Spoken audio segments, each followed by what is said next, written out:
চেহারার পরিবর্তে মানুষের মন সুন্দর হওয়াটা বেশি জরুরি, কারণ বয়সের সাথে সাথে চেহারাটা পাল্টে যাবে, মনটা ঠিক আগের মতোই থেকে যাবে। হ্যালো এভরিওয়ান, আসসালামু আলাইকুম। সবাই কেমন আছেন? আমিও আলহামদুলিল্লাহ ভালো আছি। দেশ ও দেশের বাহির থেকে যারা আমার ভিডিওটি দেখছেন সবাইকে অনেক অনেক ধন্যবাদ। সকাল সকাল ঘুম থেকে উঠে চা আর বিস্কিট খেয়ে নিলাম। কয়েকদিন থেকেই রোদ নেই, ঠান্ডা ঠান্ডা দিন, তাই ভাবলাম আজকে খিচুড়ি রান্না করি। ঠান্ডা দিনে খিচুড়ি খেতে সবারই ভীষণ ভালো লাগে। ডাল আর মুরগির মাংস দিয়ে খিচুড়ি রান্না করব আজকে। খিচুড়ি তো ভীষণ ভালো হয়েছে খেতে। খেতে খেতে আমরা প্ল্যানিং করলাম কোথায় ঘুরতে যাই। দেন রেডি হয়ে আমরা সবাই বাইরে বের হয়ে গেলাম। মুনতাহা তো খুবই পাকনামি করছিল, ও বাইরে যাওয়ার জন্য একদম প্রস্তুত। ও গেট খুলে আমার হাত ধরে টানতে টানতে বাইরে নিয়ে যাচ্ছিল। আসলে সব বাচ্চারাই ঘুরতে যেতে খুবই পছন্দ করে। বাচ্চারা বললে ভুল হবে, আমিও ঘুরতে ভীষণ পছন্দ করি। বড় মানুষের মধ্যেও কিন্তু এমন কিছু মানুষ আছে যে ঘুরতে যেতে খুবই পছন্দ করে। বাইরে এসে দেখি তো খুবই ঠান্ডা। আসলে রুমের ভিতরে থাকতে থাকতে ঠান্ডাটা তেমন বোঝা যায় না, তো বাইরে খুব বেশি ঠান্ডা। দেন এখন আমরা ওভারব্রিজের উপরে চলে যাব। আজকে শুক্রবার হওয়ায় বাইরে অনেক ভিড়, অনেক জ্যাম। যেহেতু অনেক অনেক অফিস আজকে বন্ধ, অনেকেই ঘুরতে আসবে, সময় পার করতে আসবে ফ্যামিলির সাথে, নিজের প্রিয় মানুষদের সাথে।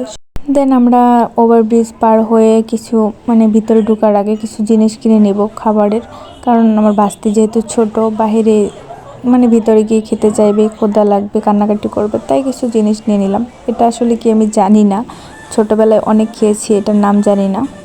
দেন আমরা টিকিট কেটে ভিতরে ঢুকে গেলাম। আসলে যত যার সাথেই ঘুরতে যাই না কেন, ফ্যামিলির সাথে ঘুরতে যাওয়ার মজাই আলাদা, ফিলিংসটাই আলাদা হয়। দেন আমরা সবাই ঢুকে গেলাম পুরাতন এয়ারপোর্টে।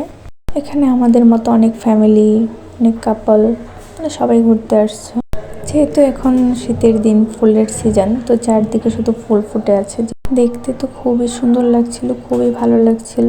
এখানে বাচ্চাদের অনেক খেলার রাইডারও আছে, কিন্তু আমার বাচ্চা ছোট, ভয় পাই, তাই কোনো কিছুতেই উঠতে চাইছিল না। এখানে আমরা অনেক ভিডিও করলাম, ছবি তুললাম। কিছু কিছু মানুষের মন মানসিকতা দেখে এতটা অবাক লাগে যে বলার বাইরে। তারা মানুষকে কথার মাধ্যমেই আঘাত করে।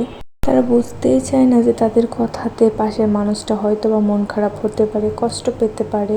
আসলে তারা কিভাবে বুঝবে এসব? তারা তো ছোট মনের মানুষ, তারা কখনো মানুষ চিনতে পারে না, মানুষকে ভালোবাসতে পারে না, সম্মান করতে পারে না। প্রিয় মানুষদের সাথে ঘুরতে আসলে সবার মনটাই ফ্রেশ হয়ে যায়। তেমনই আজকের দিনটা অনেক ভালো কেটেছে। আজকে তো প্রচুর ঘুরলাম, তো ঘোরাঘুরি শেষ করে চলে আসলাম নতুন রাস্তায়। আর সেখানে এসে আমরা কিছু খাওয়া দাওয়া করলাম। যেহেতু রাত হয়ে গেছে, এখন আমরা খাওয়া দাওয়া করে বাসায় চলে যাব। আমার ভিডিওর কোনো অংশ যদি আপনাদের ভালো লেগে থাকে, অবশ্যই লাইক, কমেন্ট, শেয়ার করে যাবেন এবং আমার চ্যানেলটা সাবস্ক্রাইব করে যাবেন। আমার ফেসবুক পেজটা ফলো দিয়ে যাবেন। আজকের ভিডিওটা এখানে শেষ করছি। দেখা হবে নতুন কোনো ভিডিওতে। আল্লাহ হাফেজ।